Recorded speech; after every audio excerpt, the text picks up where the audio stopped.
It's the time for the package from China. Let's go.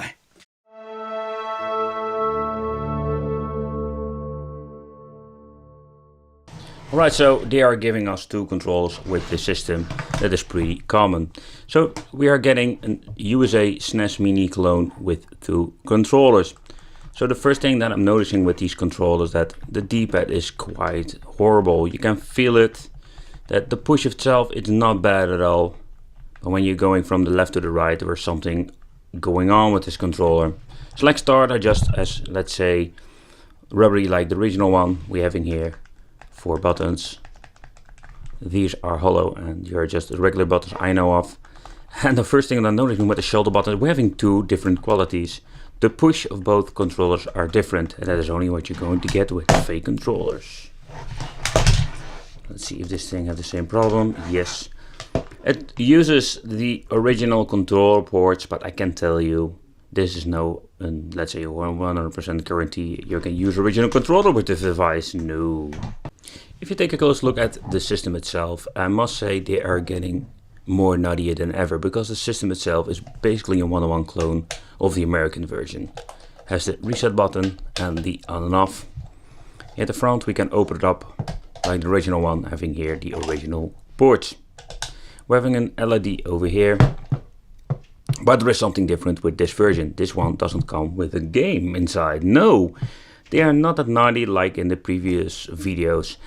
Just so you need to grab yourself NCF card, add the files yourself, and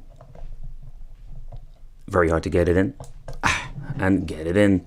So this thing has an HDMI connection and a micro USB, and finally they're starting to learn to use the HDMI function. Alright, so this thing has a support for 6 kind of games. Alright, so the 6-in-1 game systems, or in other words, we can play 6 kind of platforms. Alright, so the first thing we can play is GBA games, Super Famicom, MAME, Mega Drive and PlayStation 1.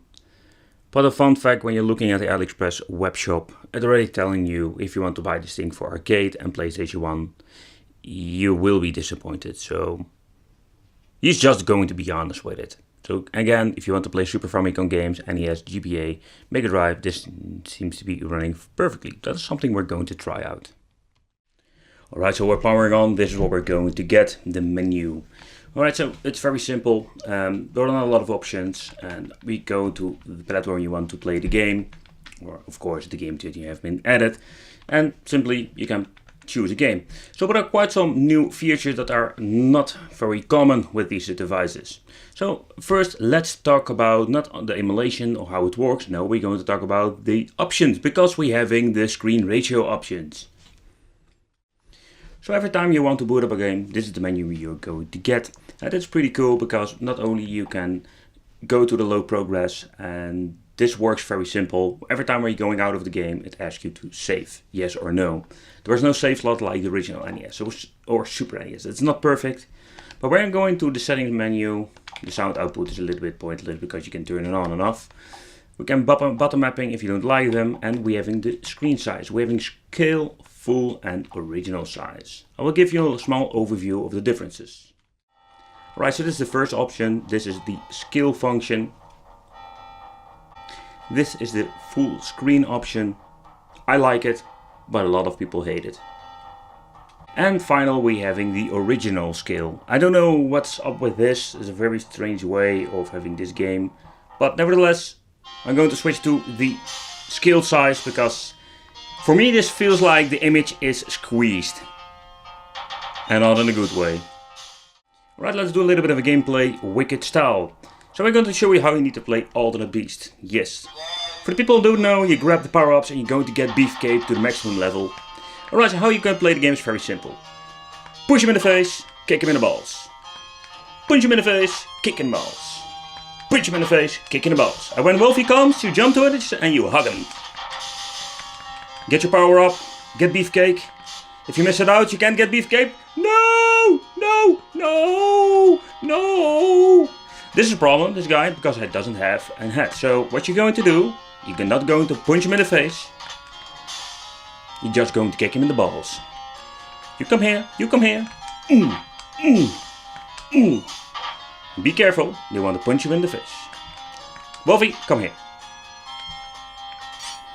And when you're getting beefcake, you can just kick him in the balls. Kick him in the balls, kick in the balls.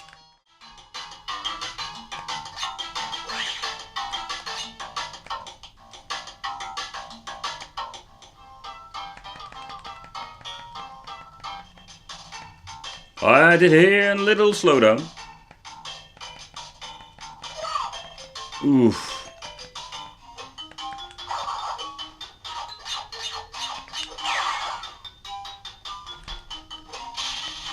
Oof. Ooh, yo, that is not good.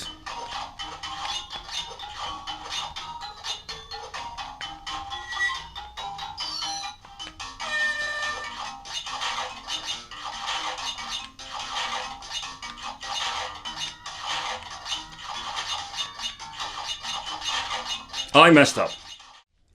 Alright, so when looking at the AliExpress site, it says that the MIM games are not working like it should be. So that's something we're going to try out. Because GBA was not working like it should be. You can hear there was a big frame drop, and yeah, it's still playable, but not good. Alright, let's try out this game. I just want to point out, I did try to add some Neo Geo, but it doesn't boot at all.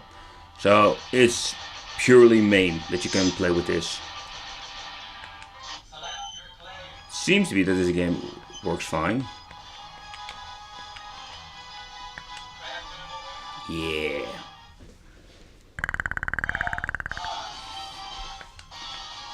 Alright, let's go.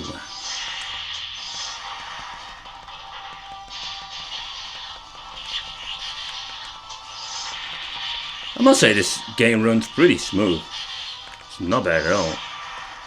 We've got the power. Get the power of a predator.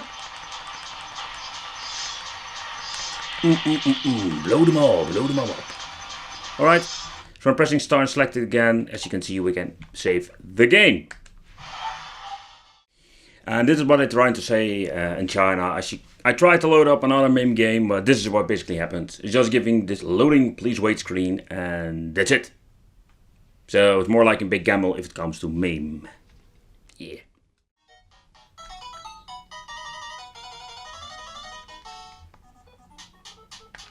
Yeah, if you listen to the music, the emulation itself is pretty good. And with the HDMI connection, the image looks very crisp and clear. It's very nice.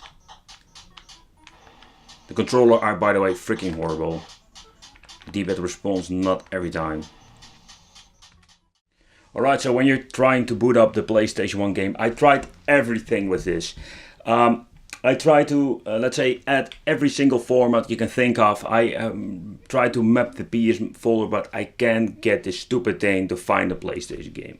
But the site already stated that it doesn't run the PlayStation game very well. So at the end, I think, even if I get it working, it would be a waste of time.